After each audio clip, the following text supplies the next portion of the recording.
ప్రియులారా, దేవుని ప్రజలారా, ఆయన కృప, ఆయన కాపుదల, భద్రత మీకు నిత్యము తోడై ఉండి నడిపించునుగాక. నిశ్చయముగా మీ చేతుల కష్టార్జితము మీరు అనుభవించుదురుగాక. యుగయుగములు తరతరములు ఆయన మీకు తోడై ఉండి నడిపించునుగాక. Amen, amen, amen. ఈ దినము బయలుపరిచిన దేవుని వాగ్దానముని పొందుకుందాం.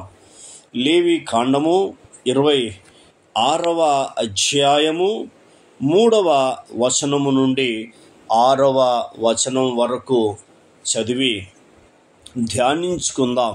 దేవుడు మోషే ద్వారా ఈ వాగ్దానాలని ఇశ్రాయేలు ప్రజలకు వీటిని చెప్పుమని రాస్తా ఉన్నాడు. దేవుని బిడ్డలారా, మరి ఆ మాటలు ఏందో మనం చూద్దాం. మీరు నా కట్టడలను బట్టి నడుచుకొని నా ఆజ్ఞలను అని చెప్తున్నాడు. ఆయన చెప్తున్న మాట ఏంటంటే, మీరు నా కట్టడలను బట్టి నడుచుకొని నా ఆజ్ఞలను అనుసరించి వాటిని అనుసరించి ప్రవర్తించిన ఎడల అంటున్నాడు. అంటే ఎంత అద్భుతమో చూడు. అంటే దేవుని కట్టడాలను నడుచుకోవాలి, దేవుని ఆజ్ఞలను అనుసరించాలి, తర్వాత ప్రవర్తించిన ఎడల అని ప్రవర్తన అనేది చాలా ప్రాముఖ్యం. మన యొక్క ప్రవర్తనను మనం సరిచూసుకోవాలి.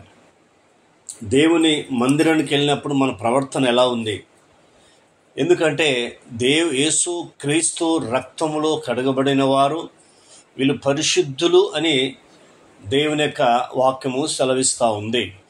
కాబట్టి ఈ పరిశుద్ధత దేవుడు మనకి ఇచ్చాడు కాబట్టి ఆ సమస్త ప్రవర్తన యందు మనలో మనమే పరిశుద్ధులుగా ఎంచుకోమని దేవుడు చెప్తున్నాడు.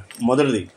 రెండోది, ఆయన మాట్లాడుతున్నాడు, మీ వర్షకాలములలో మీకు వర్షం ఇచ్చేదను అంటున్నాడు. అంటే ఎప్పుడైతే మన ప్రవర్తన సరిచేసుకొని మన పాపాన్ని ఒప్పుకొని యేసు క్రీస్తు రక్తములో కడగబడి యేసు క్రీస్తు ఇచ్చిన ఆజ్ఞలు పాటిస్తున్నప్పుడు వర్షకాలములో మీకు వర్షం ఇచ్చేదని అంటున్నాడు. అంటే అర్థం ఏంటంటే, ఇప్పుడు పరిశుద్ధాత్ముడు భూమి మీద ఉన్నాడు కాబట్టి వర్షకాలం ఆయన ఉన్నంత వరకు ఏం చేస్తాడంటే వర్షాన్ని కుమ్మరిస్తాడు. అంటే వర్షము అనగా నీరు అనగా అర్థం ఏంటంటే యేసు క్రీస్తు యొక్క వాక్యాన్ని పరిశుద్ధాత్ముడు ఏం చేస్తున్నాడంటే ఆయన కుమ్మరిస్తున్నప్పుడు చూడండి, ఇప్పుడు మనం 2 జీవనదులు ఉన్నాయి. 2 జీవనదులు మన యొక్క రాష్ట్రం నుంచే అవి వెళ్ళిపోతూ ఉన్నాయి. ఇతర రాష్ట్రాల నుంచి వచ్చి మన రాష్ట్రం నుంచి వెళ్ళిపోయి పక్క రాష్ట్రం నుంచి అవి అక్కడ పోతూ ఉన్నాయి.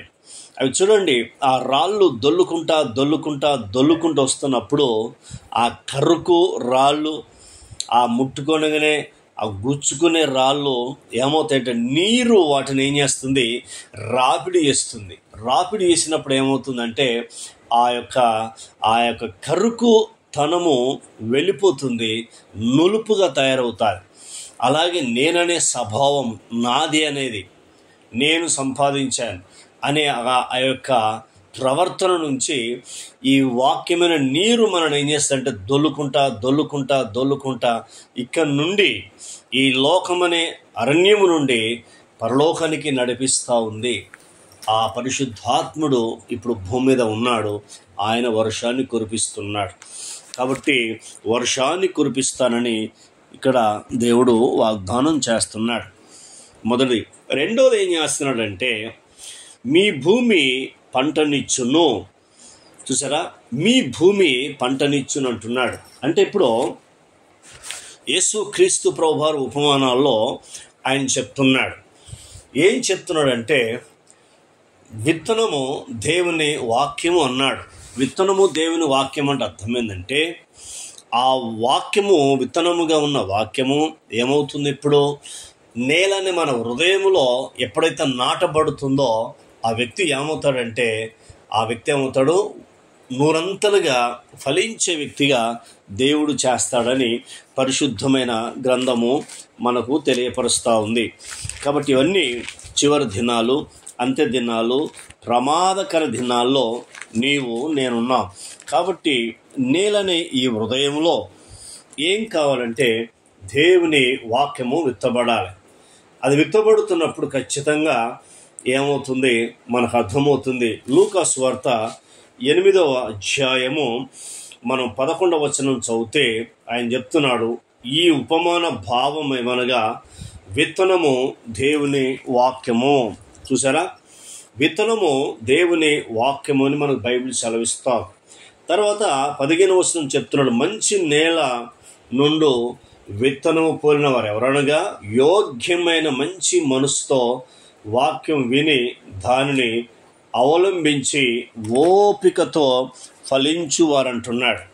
అంటే ఇప్పుడు నేల అనే హృదయంలో దేవుని యొక్క వాక్యం అనే విత్తనము పడుతున్నప్పుడు వారు ఏం చేస్తారంటే ఆ భూమి ఆ ఓపికతో అని చెప్తున్నాడు. చూడండి ఏం చెప్తున్నాడు, మంచి మనసుతో వాక్యం విని దానిని అవలంబించి ఓపికతో ఫలించేవారు, వీరు 100% ఫలించేవారు.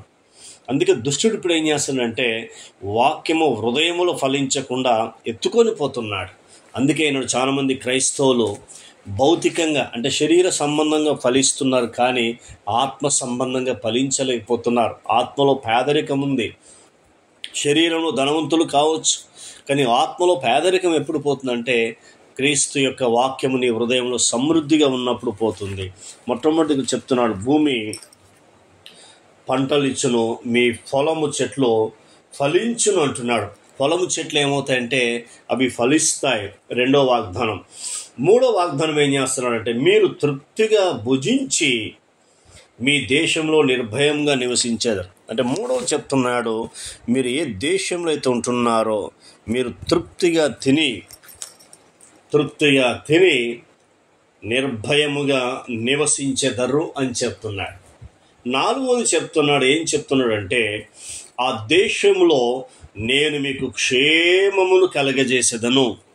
4వది ఏం చేస్తున్నాడు, కరువును తీసేస్తాను, క్షేమమును కలగజేసేదను అని చెప్తున్నాడు. 5వది మీరు పండుకొనినప్పుడు ఎవడును మిమ్మను భయపెట్టాడో.